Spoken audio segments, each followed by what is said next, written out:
Hello, Athens. Cold, and I guess it's going to get cold again, or still cold, Yeah, or something there's that another polar vortex coming our way. coming north. No, south. Remember, the pole is north. The I vortex. know, but the storm is moving up Oh, the from, storm, yeah. yeah. But the cold weather is coming from the north. Well, Atlanta's schools are closed, and it is cold down there. I know, I heard that. My cousin lives in New Mexico, and she called me, or she emailed me and said that she snowshoed to the store. Snowshoed Hey, in New Mexico. oh, I need some of those. I can go to Siemens instead of staying locked up for 9 days. I stayed inside for 9 days and I didn't don't know go how out, you did it. I not couldn't even do to it. my mailbox. I couldn't do it.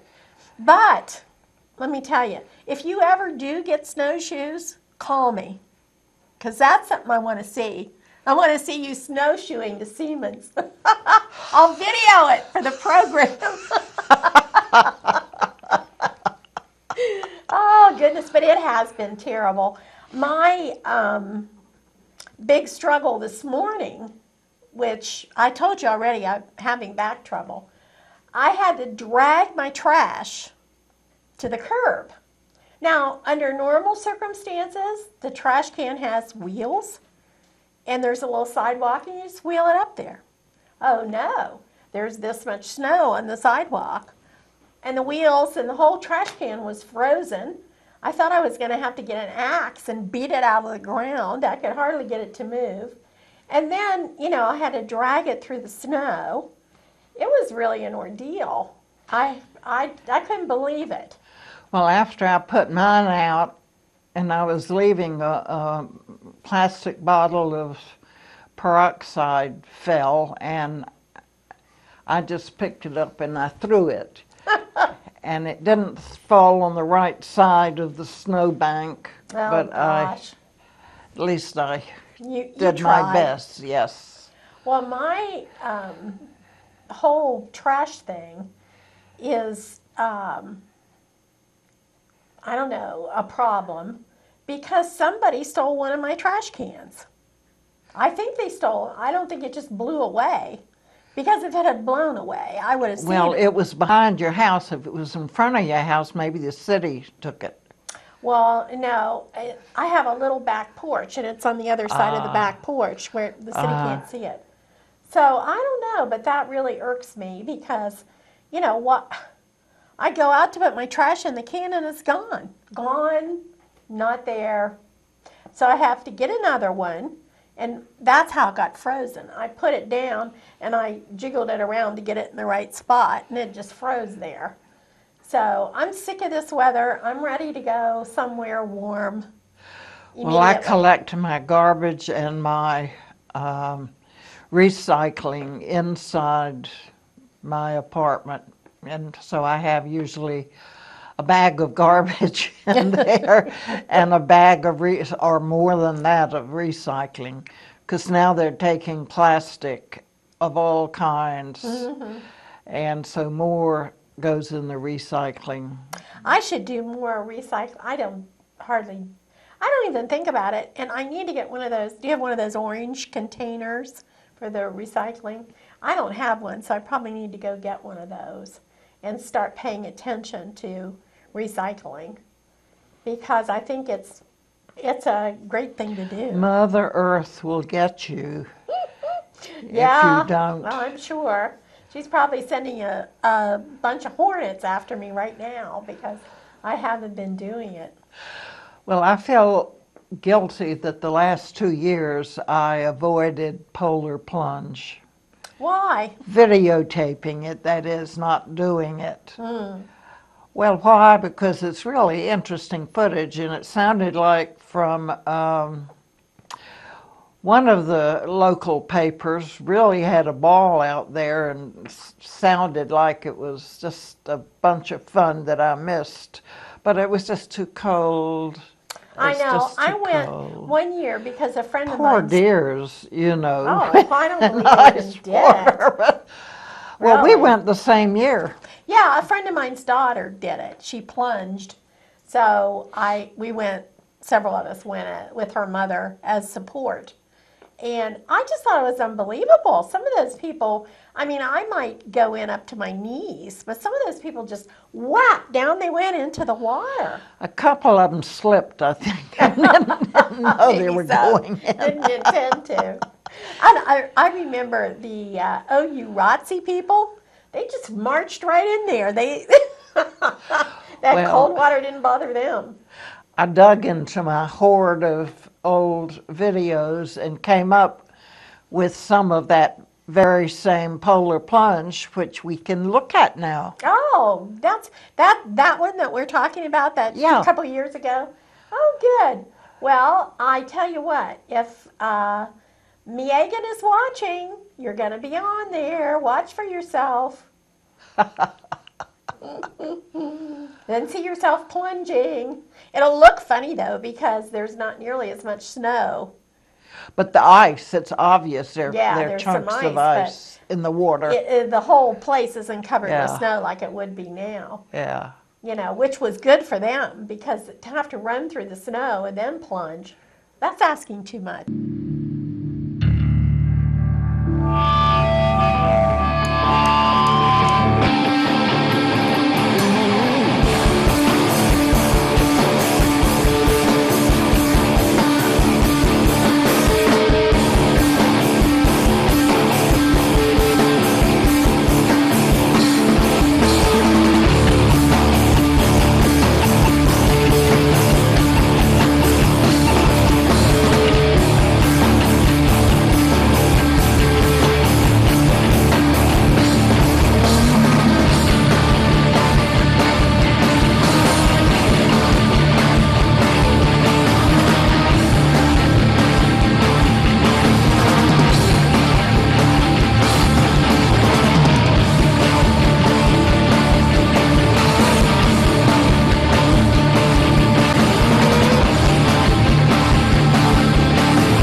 Well, Absolutely. I'm telling you, to me that would be torture. Sheer torture. Some people that I know, even people I know I say, didn't see an ambulance standing by, but I would I think that think there some was people, one. Yeah, you I think think there so? was one. But some people I know say they're not affected by cold and they hardly even ever feel Well, cold. people with heart trouble anyway are supposed to protect their nose in the bitter cold. Really? Yes, really. Why? Why? Well, I don't know. It plays havoc with your heart somehow. Hmm. Um, Who knew? I'm gonna Google that when I get back to and you work. know that we talked last time about the common cold and how it starts in the nose. Uh, those sensitive cells. So maybe that's connected somehow. But didn't you say during one show that you read several of Sagan's books? I read one, not several. Oh, what was it? Why would you ask me that? It I was didn't his prepare. We don't it prepare. was his really popular one that went with the TV program. Oh, That's the one I okay. Well, read. so I saw a freebie and I got it, and it was horses' toes and hens' That wasn't the one I read. beaks, I think was the name of it. So I started reading it and thinking of you. And one of the things he raised was the question of whether zebras are black animals with white stripes or white animals with black stripes. Huh. Well, did he figure it out? Uh, well, since they have white bellies, he did admit that some people think that they're white animals with black stripes. But when you think of zebras, I think of black stripes. I do too. Anyway, something else that I read, which was really interesting, and I hesitate to mention it since I don't know how to pronounce it correctly. Well, that's never stopped us before. Why start now? I would guess it's French. Teilhard de Chardin. Oh, uh-huh. Um, Sagan has at least a whole chapter um, deciding that this geologist and priest, and known for being a philosopher, was in on the Piltdown hoax. What do you mean, uh-huh? Well, I mean, I know what the Piltdown hoax is. I don't Yeah, know wouldn't you be surprised that a priest? Yes, I would. Desjardins? I don't know anything about him. Just a priest in general. Yes, I find that kind of amazing. But it was kind of interesting that Sagan went through he really played detective on a lot of aspects of Yeah, it. yeah. And of course, all three of the people that were in on it are dead now, so we can't really have closure, but I thought that was interesting. For those of you who don't know what the Piltdown hoax was, a group of people, I don't know, 3 or more, I guess, put together bones from different species and tried to pass it off, what they created off, as the missing link between the ape and the human. And it was totally believed at the time, I think. And I have no idea why they would do that. They I wouldn't don't really either. want to mislead science. And it wasn't really a practical joke because practical jokes have to come out at some point so people Yeah, and can. I don't think they made any And money they all off. died, yeah. Not that I know of. Maybe they did. But anyhow, this all came out in the wash, as things do, and they found out it was a big old hoax.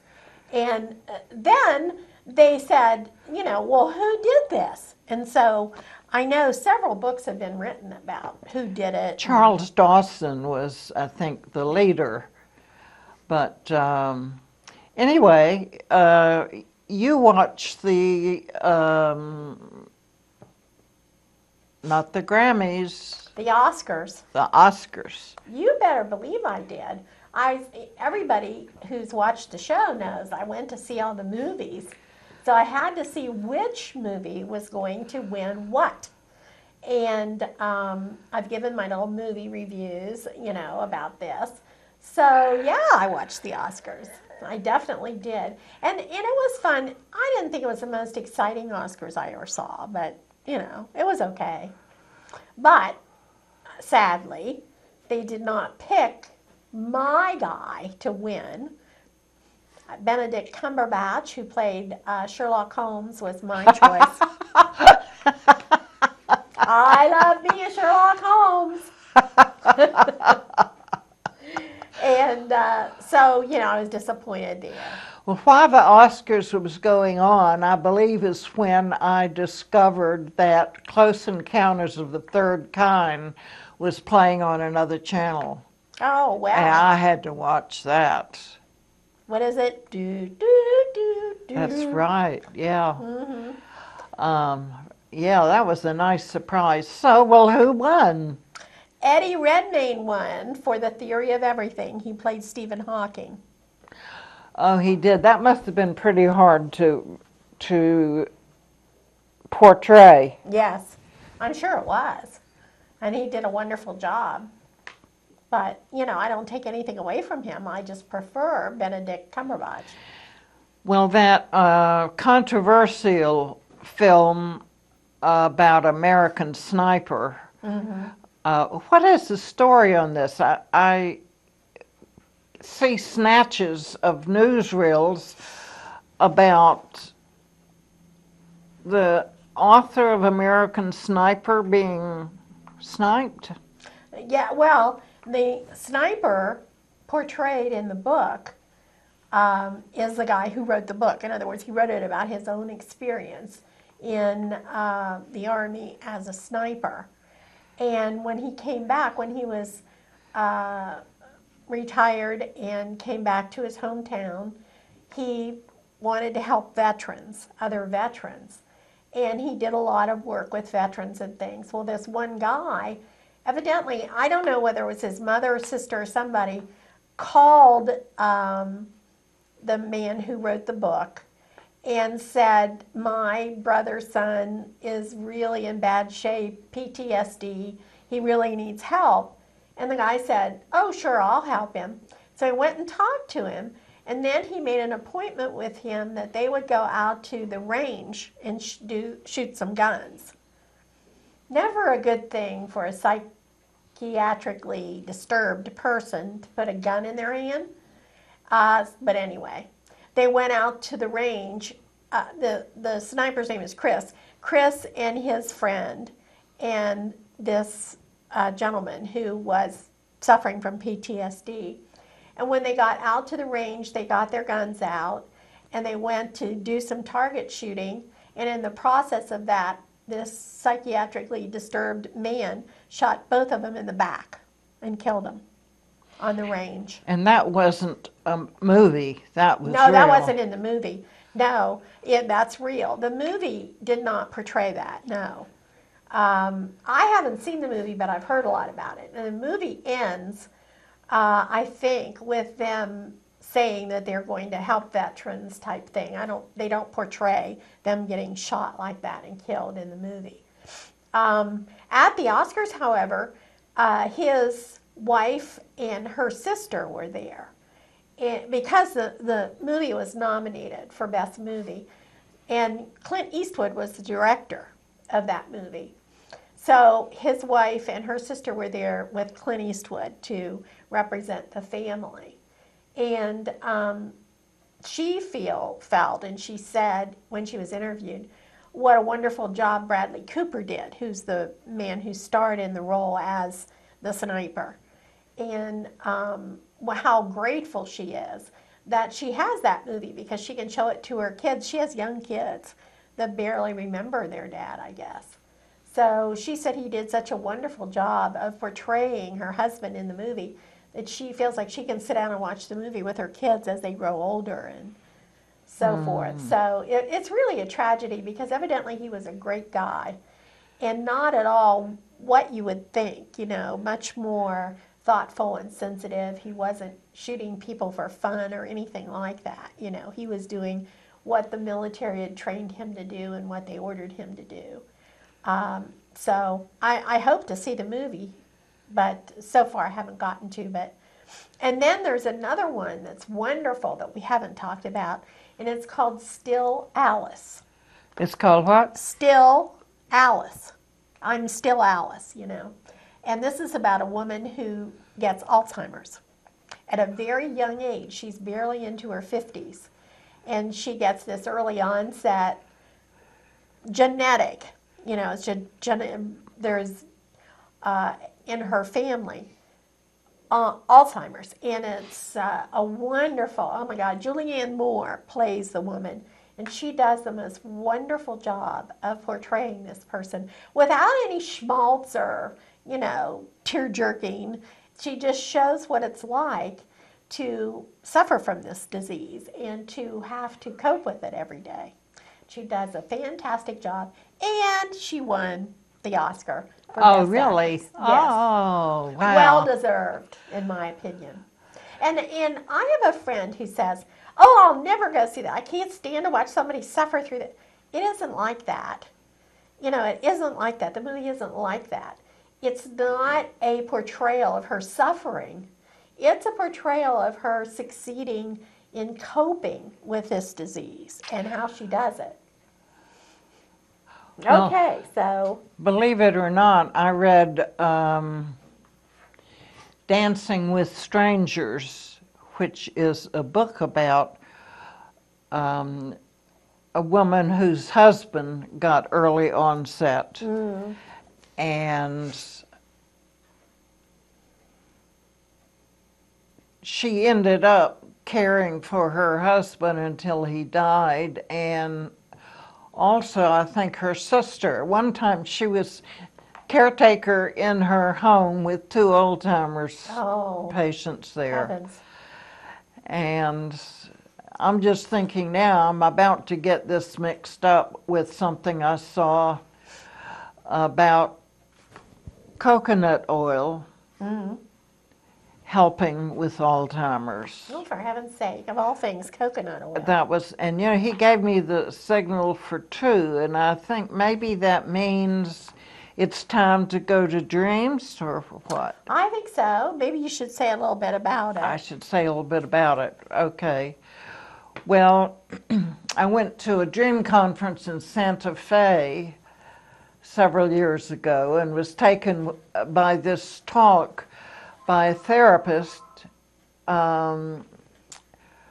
who spoke about incidences in which the therapist had a dream and the patient had a very similar dream.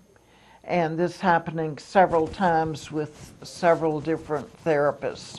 And I thought it was, I've shown it once before on Access, but I thought it might be interesting, and we can do that, and then I've got a little material on dreams here after I just wasn't sure what that 2 meant. But we can watch a Santa Fe conference of the National Association of Dreams. I just wanted to make a correction that the paper should be called Synchronous Dreams in Psychotherapy. Synchronous dreams occur in a lot of relationships, but the only ones I have really studied for this purpose of this paper occur in psychotherapy, so I just wanted to clarify that. I want to begin by telling you 2 dreams. A colleague of mine, a psychologist, had a dream in which a rat had attached itself to the soft connective tissue between her thumb and first finger on her left hand. It was biting here. And it was quite painful. It was biting down very hard, and she was tempted. She felt in the dream, what I should do is fling my arm back and forth in an attempt to fling the rat off. She realized that that would probably not work, and she also realized that the rat was terrified. And so she stroked the rat to calm it down, and eventually was able to get it to relax its mouth and detach it from her hand. That was the whole dream. 2 days later, she was seeing a client in psychotherapy, and he told her that 2 nights previously, the same night she had had her dream, he had dreamed that a rat had attached itself to the soft connective tissue between the thumb and first finger of his right hand, and that in fact he flung it back and forth in a desperate attempt to get the rat to detach and fly off of his hand, and that out of nowhere a hand came and stroked the rat and calmed it down and detached it from his hand. Now, if you're like me, you feel sort of awestruck when you hear a story like this, assuming it's told to you by a reputable person that you believe, which my colleague was. And since I began researching dreams of this kind that occur in psychotherapy, I've heard 9 such stories, and each time I hear a story, I feel sort of thunderstruck. You know, what can this possibly mean? The temptation, I think there is a temptation to search for a reductive explanation that would kind of give you a handle on this mysterious phenomenon that, you know, the awe that you feel, or that I feel anyway, is a little bit uncomfortable. And many psychologists that I've presented these dream stories to offer such reductive explanations, suggesting, for instance, in this example, that my colleague and the client must have discussed this rat imagery before the dreams occurred, and that the therapist completely forgot that previous discussion. That would be a pretty serious problem for a therapist if they would have a discussion like that and then completely forget it. I mean, you know, basically your 2 basic skills that you have as a therapist are you can listen and you can remember what's told to you, you know. So if she's forgetting something that key, it's pretty serious. Materialistic explanations for this kind of phenomenon always seem to involve pathology. You know, in order to come up with a concrete explanation, somebody would have to be pathological. Other kinds of suggestions that have come up are that the psychologist perhaps made up her dream after hearing the client's dream, doing this consciously or unconsciously. If she did it consciously, if she made up the dream and then told me that she genuinely had it, and she did that consciously, then she's a sociopath. If she did it unconsciously, then she's delusional. Once again, you know, we don't have an explanation which is not pathological. Such psychoanalytic concepts as projective identification, or more casually used kinds of explanations like, oh, they have bad boundaries, these clients and therapists have bad boundaries, acknowledge that the unconscious mind of the therapist and the unconscious mind of the client must have had some relationship, some below-ground communication, as it were, but of course continues once again to pathologize that kind of communication. The conceptualization here is that the presence of such experiences is a sign of significant disorder, perhaps a character disorder on the part of the client, maybe on the part of the therapist too, and that the disappearance of these kinds of experiences would be a sign of health or a sign of progress. These kinds of explanations are just too boring. This is just very boring. I want to believe that the experience of awe is a valid type of knowing. In other words, that the presence of awe in my reaction to a phenomenon means something real about the phenomenon, and that since most people, I think it's fair to say most people, when they hear stories like this, do have that kind of response, that means something real about the phenomenon, and consequently a reductive explanation which destroys the experience of awe is an explanation which ignores something important about the event. I had a dream in which I was going down to a place in San Francisco called Fort Point, and Fort Point is a little area of land that's underneath the Golden Gate Bridge, looks out over the bay, the section of the bay that's underneath the Golden Gate Bridge. It was night, and there was a gorgeous full moon, and I went down to the place in Fort Point where you can really look right out over the water. And underneath this full moon, right under the Golden Gate Bridge, these large killer whales were sort of dancing and playing. There was a school of killer whales, and they were acting a little bit the way they act in the marine world, you know, leaping up and very extravagant. And I could see below the water that there seemed to be lights underneath the water, and my thought was, I wonder if there's a car under there with its headlights on. And that was the end of the dream.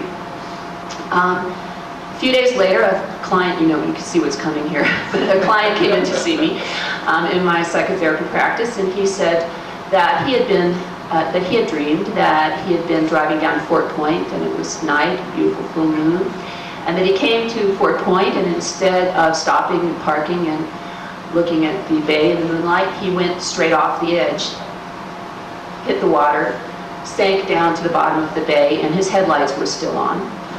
and so that he was sitting at the bottom of the bay underneath the Golden Gate Bridge with his headlights on, and it was an old Volkswagen Bug, so it was an airtight, so water didn't come in. You remember the old commercial that the airtight Bug?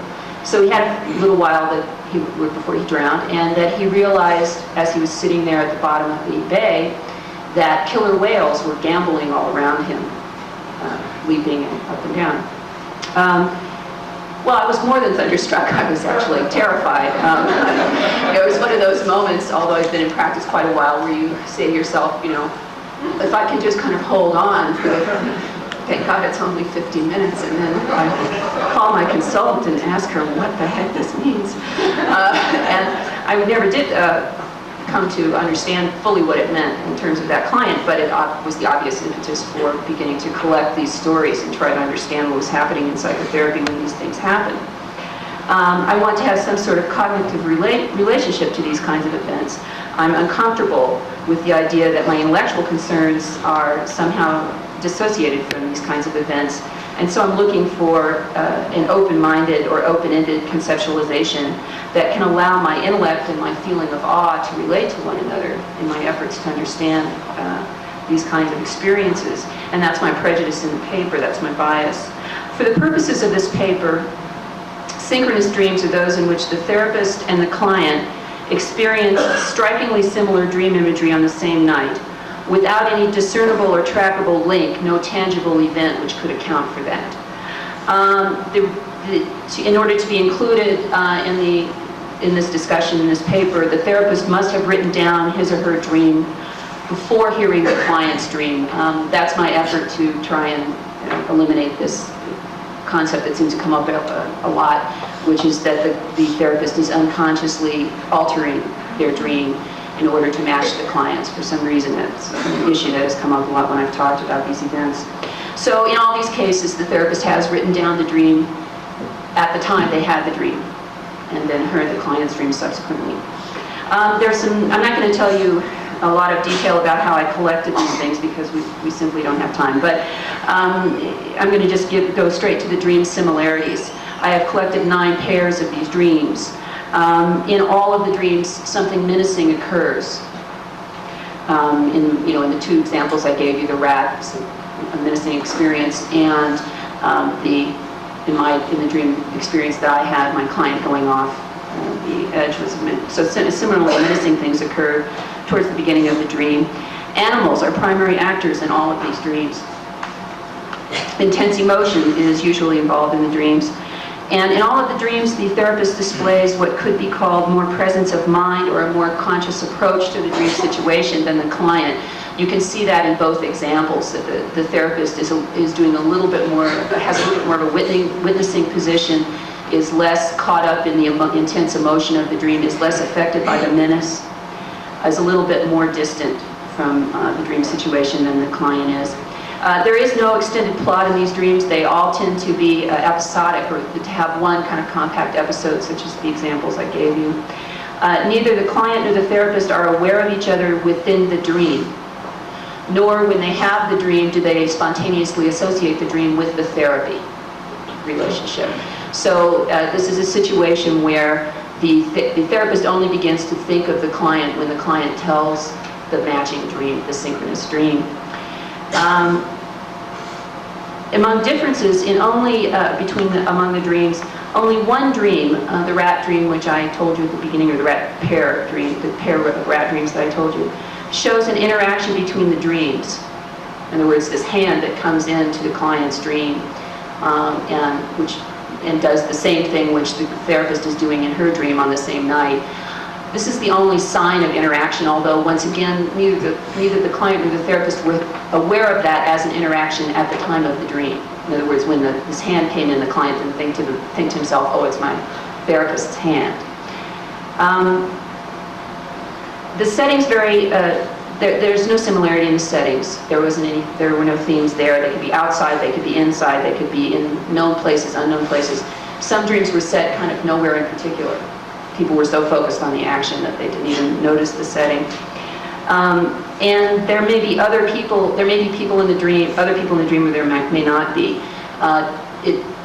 Typically, the dreamer is interacting with the animals in the dream rather than other people.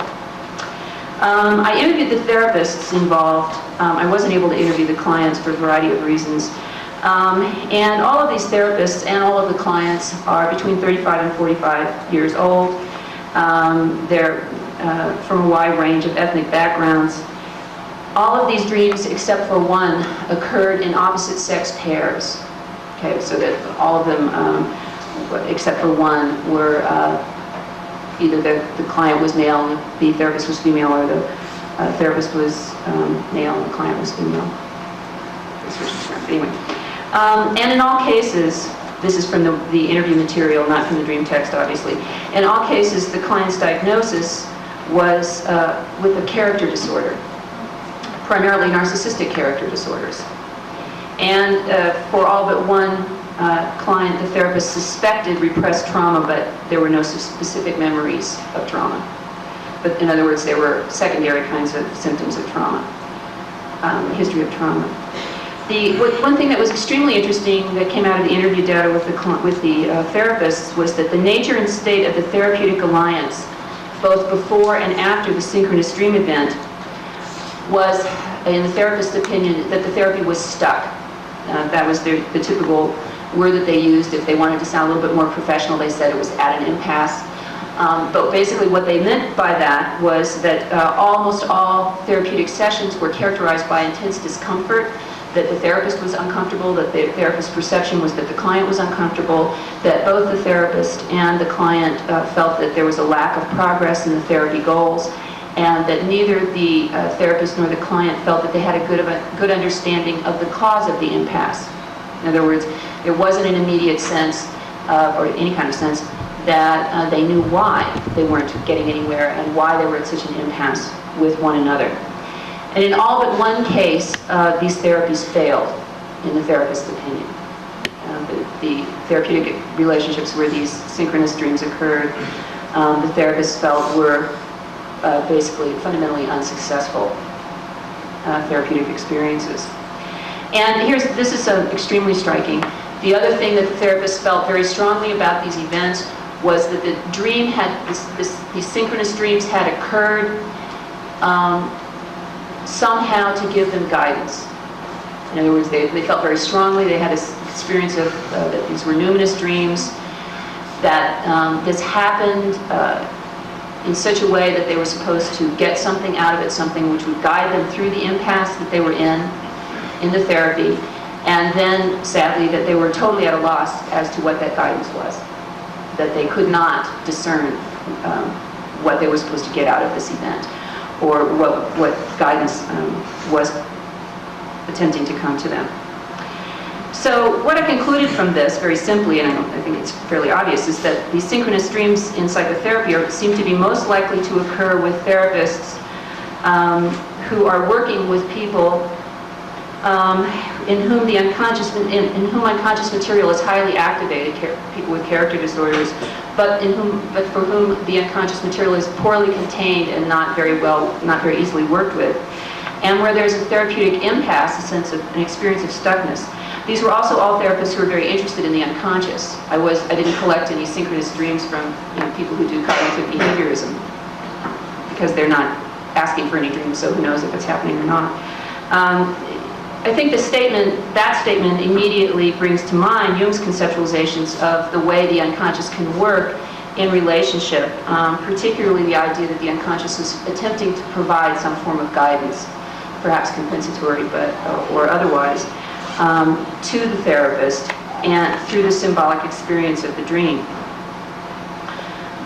The feeling that the dream is attempting to provide guidance was so strong for these therapists that although most of them had a theoretical orientation which would normally pathologize events like this, they expressly did not want to adopt a pathological explanation.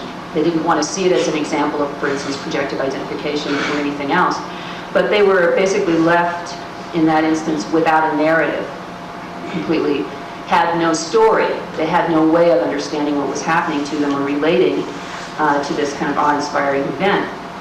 Synchronicity requires that one see the world as a unified field in which subject and object are fundamentally one. in which subject and object are different manifestations of a fundamental reality, what Jung called the unus mundus, or one world, in which matter and psyche are not yet differentiated. The synchronous event brings you to that place where these connections and relationships have occurred without any visible or concrete medium. And these therapists, the therapists who had these experiences, could not see the world that way, and were really could not accept the synchronous event. I think that I just want to read a quote from David Bohm here, the physicist, which I think kind of conveys how you would, a way you would have to kind of consider the world in order to make sense out of an experience like this. He says, and this is a quote that from Bohm, where he's discussing the implications of quantum theory. He says, "It seems that everything in the universe is in a kind of total rapport, so that whatever happens is related to everything else, or that there is some kind of information that travels faster than the speed of light, or that our concepts of time and space have to be modified in some way that we don't know or understand." I think this last comment, this last sentence or phrase is exactly my perception of the condition that these therapists were in when they had this experience. They felt that their concepts of time and space had to be modified in some way which they did not know or understand. And therefore they were unable to use this profound experience in their own opinion. Now, I had a very interesting experience myself. I presented this material to a group of anthropologists at an interdisciplinary meeting. And they had some very interesting comments, and I just wanted to take a few minutes to tell you what their comments were. They were interested in the Jungian view. They were interested in Jung's concept of synchronicity and how that related to physics, the new physics. But they also pointed out that there were two important aspects of all of these dreams which were inadequately addressed by that framework. One was that I had failed to address the fact that that animals were major players in these dreams, and that I hadn't really thought that through, and that there was an important item which I forgot to mention to you. I'm sorry. I hope you remember I said all but one of these 9 instances the therapy failed. The one instance where the therapy did not fail was the instance of the first dream that I gave you, the 2 rat dreams. And that was also the only dream in which there was some interaction, some discernible interaction between the therapist's dream and the client's dream. And so looking at those 2 issues, that fact and the fact that animals occur as major players in all these dreams, the anthropologist that I presented this material to suggested that shamanic narratives might give me an interesting sense or an interesting way of understanding these dreams. And I'll just comment on that very, very briefly. The basic notion here is that the therapist and the client have unknowingly come into a relationship similar to that which shamans sometimes have with patients, a relationship in which healing takes place in a shared dream time. But in these instances, the therapist is insufficiently trained in that particular use of dream. Malcolm Margolin in The Way We Lived quotes the following dream fragment of a Mojave shaman's dream, quote, "A buzzard came and sang a song to me, and he said, when you sing and blow your breath at the darkness of disease in your dreams, it will disappear." Margolin's comment is, quote, "Dreams like this are possible only with a people among whom dreaming was more than an uncontrolled and random activity of the mind, but for whom it was an important and well-cultivated art." Obviously, these therapists had no opportunity to cultivate that art. In fact, the usual art of dream interpretation that they had been trained in, they refused to apply to these dreams because they felt it would destroy the felt experience of the dreams. Eliade states that the shaman's instructions often take place in dreams, and it is in dreams that the sacred life is entered and direct relations with God, spirits, and ancestral souls are reestablished. It is in dreams that historical time is abolished and mythical time regained.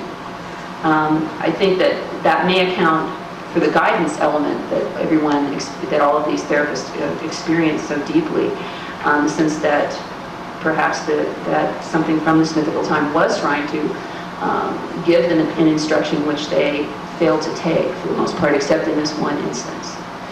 A final just interesting note that I'll give on this, collecting this data, is that I had called all of the therapists. So this is data that I had collected over a number of years, and I called all the therapists involved to tell them that I was trying to put together a paper. I was working on a paper about synchronous dreams. And with the exception of the woman who had the rat dream that I told you was the very first dream, all of the therapists involved forbade me to quote their dreams in the paper.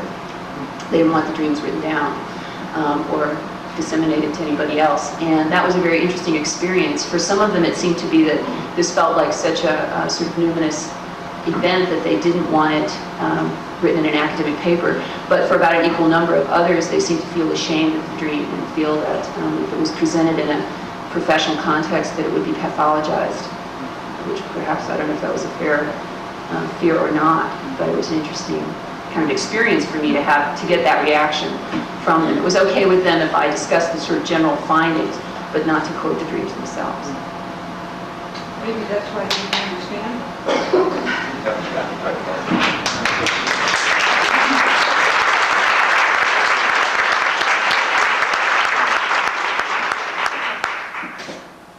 Did any of them share that they'd had the dream with their client? Oh, thank you for asking that. Yeah, that's important. I had left that out. No, none of them shared the dream with their clients. They were so nonplussed by the experience, and also these were very volatile clients. And that's an interesting part of this whole situation. These were clients who tended to be very reactive to any little thing that happened in the therapy. So they were tended to be clients that the therapist felt they were walking on eggshells with in any case. And so they were so unsure about what the effect would be that none of them did that. It was a splendid paper. I'd like to comment from a shamanic point of view, so to speak.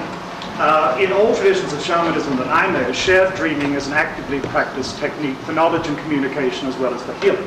These are all, in my book, in my mind anyway, examples of shared dreaming rather than a synchronicity in the sense of inner and external events matching each other. That's an interesting and related realm. But I work with an active circle of dreamers, and we regularly find ourselves participating in each other's dreams and sharing the experience. And of course, this becomes available as a tool to use for all sorts of purposes. But in shamanic traditions and in neo-shamanic groups today, for example, playing hide and seek in alternate reality, putting yourself into a lucid dream or light trance meditation, and looking for each other in a landscape chosen by one of you, is a regularly used device. Would obviously be very helpful to some of the therapists you're talking about if they had some information on this wider range and depth of possibility. Yeah, I know what you mean, and I have some of the same feeling, but I also, it's fascinating to me that these things occurred spontaneously without any training, and in fact these therapists were completely divorced from that worldview. Now, the fact that they were completely divorced from that, what we call neo-shamanic or urban shamanic worldview, makes it even more fascinating to me that this happened, though it of course was part of what left them at a loss as to how to respond. Let me throw out one more phrase, projection of consciousness. I mean, you talked about synchronicity in David Berman. I love that stuff, and it's very important. But projection of consciousness is certainly, under whatever phrase we're going to be comfortable with, part of what you're talking about. And we can't really understand what you're talking about unless we deal in that possibility, which is the OB and all the rest of it. Right. Right there. A little bit louder, please. Yeah, I'd like to address the notion of failure. It's one of the things I was struck by was when you said that no one shared the dream with the dreamer, or the therapist didn't. Right. Whereas it seems to me, with the notion of ignis mundi, what was being told to both therapist and client, perhaps, was that the outcome was not important, that they had shared something at a level far beyond their ability to understand conceptually anyway, and that the outcome was not really an issue for either of them. That the outcome was not an issue? Not an issue. The notion of a failure of success within a therapeutic context was not the issue that they had shared on that level with any of them. It's hard. I don't know quite what I think about that. The fact that these were relationships which were already at a serious impasse, I think meant that there was very little spontaneous flow of any kind, and it may have been that the form of guidance that was coming to them was, how can I put it? This kind of experience you sometimes have with the unconscious, where it just cracks things open.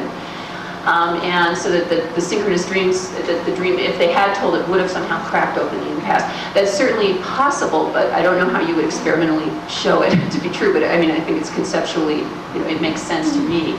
It seems possible. Let's get Bob Van de Kamp first.